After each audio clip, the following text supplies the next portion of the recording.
अस्सलाम वालेकुम नादरीन, कैसे हैं आप? आपको पता है कि सुप्रीम कोर्ट में एक केस चल रहा है और केस भी वो है जो एक अपनी अना का मसला बना लिया गया है। सबसे पहले मैं सिर्फ ये बताना चाहता हूँ कि ये सुप्रीम कोर्ट इस केस को सुन सकती है या नहीं सुन सकती, और दूसरे नंबर पर गवर्नमेंट क्या कर रही है, गवर्नमेंट की अब आगे प्लानिंग क्या है, और तीसरे नंबर पे इमरान खान का अब प्लान क्या है और वो क्या करना चाह रहे हैं। पहले नंबर पे तो सुप्रीम कोर्ट पंजाब और केपीके में जो इलेक्शन का केस है वो सुनने की मजाज ही नहीं है, क्योंकि ये केस जो है लाहौर हाई कोर्ट और पेशावर हाई कोर्ट में ऑलरेडी ज़ेर इल्तवा है। शायद आपको याद होगा कि लाहौर के जस्टिस जवाद हसन हैं, उन्होंने बाकायदा तहरीक इंसाफ की ही पिटीशन पर एक फ़ैसला दिया था कि 90 दिन में इलेक्शन करवाए जाएं। इसका बाकायदा इलेक्शन कमीशन को भी ऑर्डर दिया गया था। आपको ये भी याद होगा कि तहरीक इंसाफ ने दोबारा इस की एक मुतफरक दरख्वास्त दी थी लाहौर हाई कोर्ट में।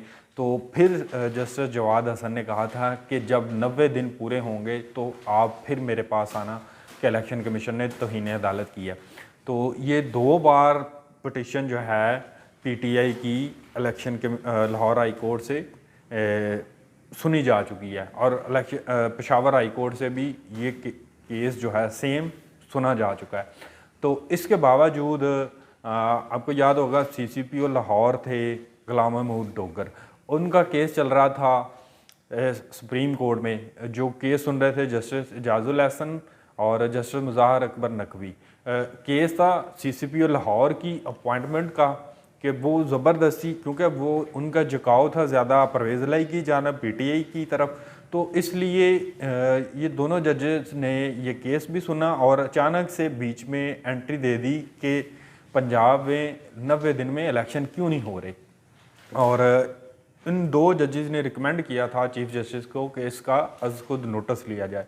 फिर चीफ जस्टिस ने अज़ खुद नोटिस लिया, और मज़े की बात यह है कि 9 रुकनी जो बेंच बना था उसमें से 6 जज जो हैं निकल चुके हैं, और वो 6 जज जो निकले थे उन 2 नाम हैं मुज़ाहर नकवी और एजाजुल एहसन। और मज़े की बात है कि चीफ़ जस्टिस साहब दोबारा जस्टिस उमर अताब बंदयाल जो 5 रुकनी बेंच बनाते हैं उसमें फिर जस्टिस एजाजुल एहसन को शामिल करते हैं कि मतलब अपने जो पसंदीदा जजेस हैं उनको अपने साथ रखा जाए। फिर एक और जज है मुनीब अख्तर, जस्टिस मुनीब अख्तर, उनको भी अपने बेंच में साथ शामिल रखा। और सबसे अहम बात है कि 2 जो जजेस हैं इस 5 रुकनी बेंच में, वो इस बेंच से ख़ुद को विड्रा कर चुके हैं।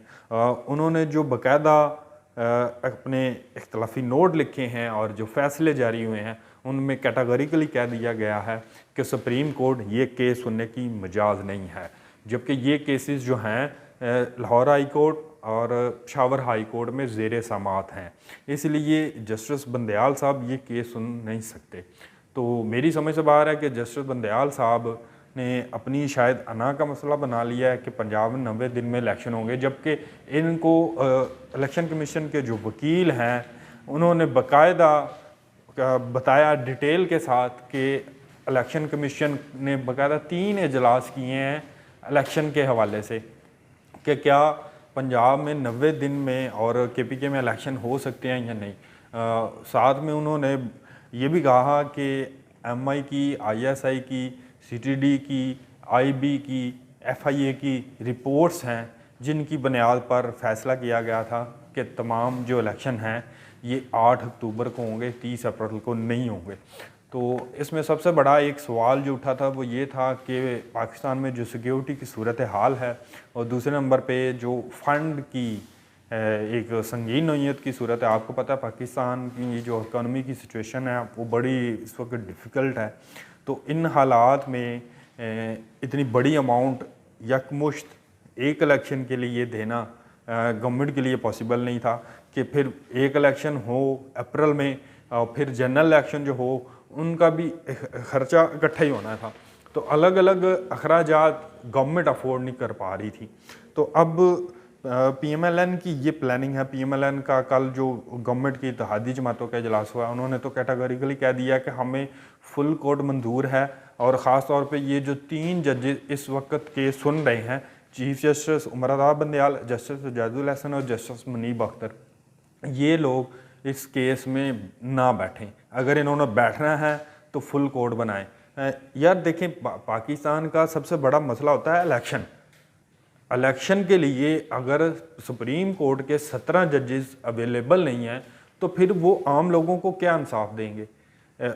इलेक्शन होंगे, पीटीआई भी कह रही है, सब जमातें कह रही हैं इलेक्शन हो। जस्टिस बंदयाल साहब भी बार बार कह रहे हैं इलेक्शन हो।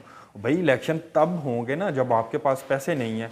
तो इस वक्त सुप्रीम कोर्ट के जो 17 जजेस हैं उन पर माहाना आप अंदाज़ा लगाएं कि ये गवर्नमेंट कितने पैसे खर्च करती हैं। पाकिस्तान को एक जज जो है सुप्रीम कोर्ट का, उसका कम से कम महीने का जो खर्चा है ना वो 6 लाख के करीब है।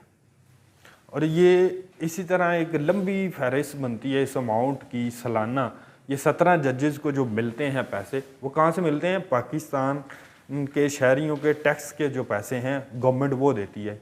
अगर मुझे लग रहा है कि कल एक बहुत बड़ा फड्डा पड़ेगा। और दूसरी साइड पे PMLN जो है इस्लामाबाद में कल एक वकला कन्वेंशन करने जा रही है और वो एक बड़ा पावर शो होगा। ये नवाज शरीफ की हदायत पर बाकायदा वकला का कन्वेंशन हो रहा है। आपको याद है कि पिछले 10-15 दिन से नून लीग की स्पेशली जो गवर्नमेंट है, शहबाज शरीफ हैं, वो एक भीगी बिल्ली की तरह छुप के बैठे हुए थे, कहीं नज़र नहीं आ रहे थे। जैसे ही नवाज शरीफ ने परसों रात एक 15 मिनट की प्रेस कॉन्फ्रेंस की है तो नून लीग ऐसे उसका ग्राफ ऊपर गया है। नवाज शरीफ की सबसे बड़ी जो एक खूबी है वो यही है कि वो जब बोलते हैं उनकी आवाज़ में दम होता है और वो तमाम हलकों में, चाहे इस्टेब्लिशमेंट हो, अदलिया हो, ब्यूरोक्रेसी हो या निचले सतह पर एक कॉमन मैन हो, नवाज शरीफ की आवाज़ को वो लोग पुरअसर महसूस करते हैं, उनकी आवाज़ में दम है। इसलिए नून लीग ने कल एक बड़ी मीटिंग की है अपनी अलायंस के साथ और जो कल वकला कन्वेंशन हो रहा है वो भी नवाज शरीफ के लिए एक नया संग मील होगा आइंदा इलेक्शन के लिए। और आखिर में ये जो एक और अहम खबर है तहरीक इंसाफ के मतलब, तहरीक इंसाफ ने अब नई पॉलिसी जो बनाई है वो बड़ी इंटरेस्टिंग है। आपको याद है कि 2 दिन पहले उन्होंने एक सोशल मीडिया की पॉलिसी बनाई थी कि अपने मुखालिफ जितने भी लोग हैं उनकी ट्वीट्स पे कमेंट नहीं करेंगे, गालियाँ नहीं निकालेंगे। और ग्राउंड पे पॉलिसी क्या बनाई है वो मैं आपको बताना चाहता हूँ। अब तहरीक इंसाफ ने जो नई पॉलिसी बनाई है वो ये है कि हमने फ़ौज के साथ कोई लड़ाई नहीं करनी, अदलिया के साथ लड़ाई नहीं करनी।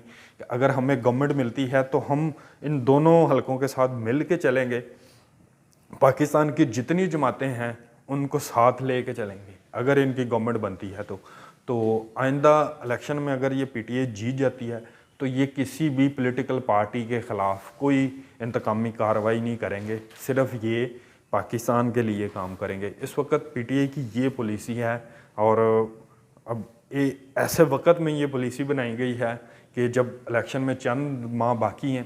तो अब देखना है कि आइंदा इलेक्शन में PTI को गवर्नमेंट मिलती है या नहीं मिलती, वो एक अलग बात है। लेकिन अब PTI की पॉलिसी यही है कि किसी से अब कोई लड़ाई नहीं किसी किस्म की होगी। तो इंशाल्लाह अगले वीलॉग में दोबारा मिलेंगे। अपना ख्याल रखिएगा। अल्लाह हाफ़िज़।